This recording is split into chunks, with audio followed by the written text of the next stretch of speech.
it's a beautiful day. Let's call into work and we'll go out and play, sweet darling. 'Cause I've got nothing but time on my hands. I just wanna spend a little time with my man, sweet darling. You grab the rocks and I'll get the bait. We'll do a little fishing. Let's make it a day with the blue skies above and the sun on our skin. Oh, sweet darling, let's go fishing. Hello, so here we are with Hakon Sundt, and please, Hakon, how were you first introduced to the idea of Ecohydraulics? I finished my master's in 2002, and I started actually immediately in research in Norway.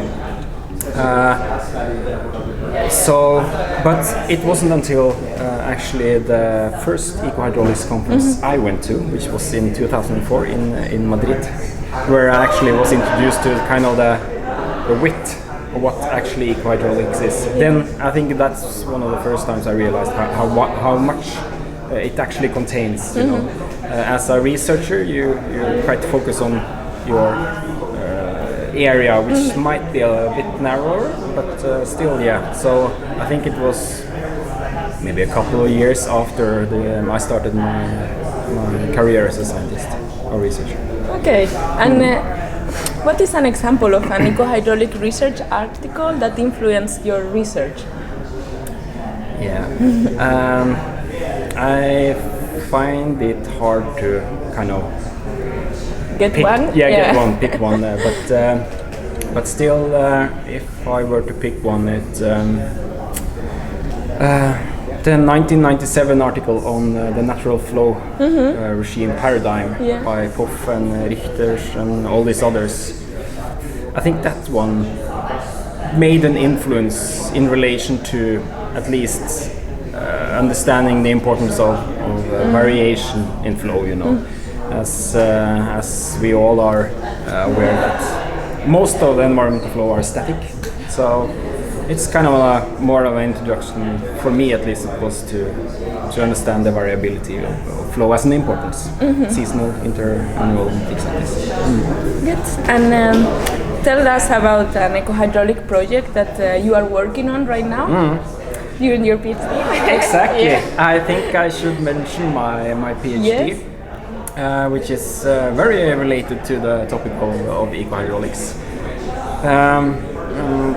It's kind of a technical PhD, but still we have ecological factors we are going to work with on the next steps of my PhD.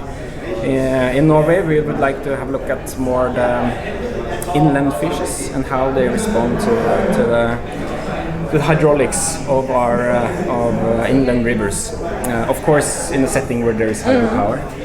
So we are going to try to connect the hydraulics properties of rivers with the grayling fish grayling. So we will be working closely together with the biologists in Norway, and also using this remote sensing, this modern remote sensing technique, and see how we can use this to enhance our understanding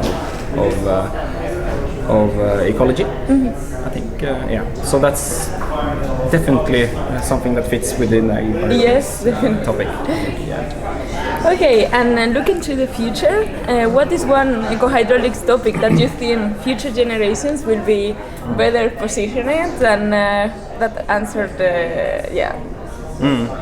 Of course, I think there's people can say many things, but if I were to choose something a bit kind of novel and new, me as a kind of working with the physics of rivers, I'm also very interested in what is the possibilities of this environmental DNA stuff that's coming up. And in the total framework of our project in my PhD, environmental DNA is actually a part of this. So I'm actually gonna learn more about it. But as mentioned, actually in the keynote on, I think it was Tuesday, environmental DNA has been used quite a lot in the static, in static parts of the water cycle, but not so much in running waters. So the transition of how to use environmental DNA in running waters, that's something that interests me, and I'm sure we're going to see more of that in the future. Perfect connection between the ecology and the physics. But there are some issues that needs to be solved. But if we can solve it, not just only focusing if a species is there or not, but also the potential that actually is now that you can actually say how much is it, like the amount of biomass through the eDNA. So eDNA in running rivers interests me as a kind of more on the physical side, but still I think that's something for the future. Yeah, so something we'll see more of. It's interesting to see that it will be help future generations to answer better. Yes, I think so. That we when they get right the capability now to analyze this big data, it should be interesting. Okay, and is there anything else that you wish to add that we have not covered with these questions? There's one thing actually. For more of the younger generation of ecohydraulics or ecohydrologists or whatever you actually want to define yourself as, I want to recommend the book on ecohydraulics. In ecohydraulics, an integrated approach.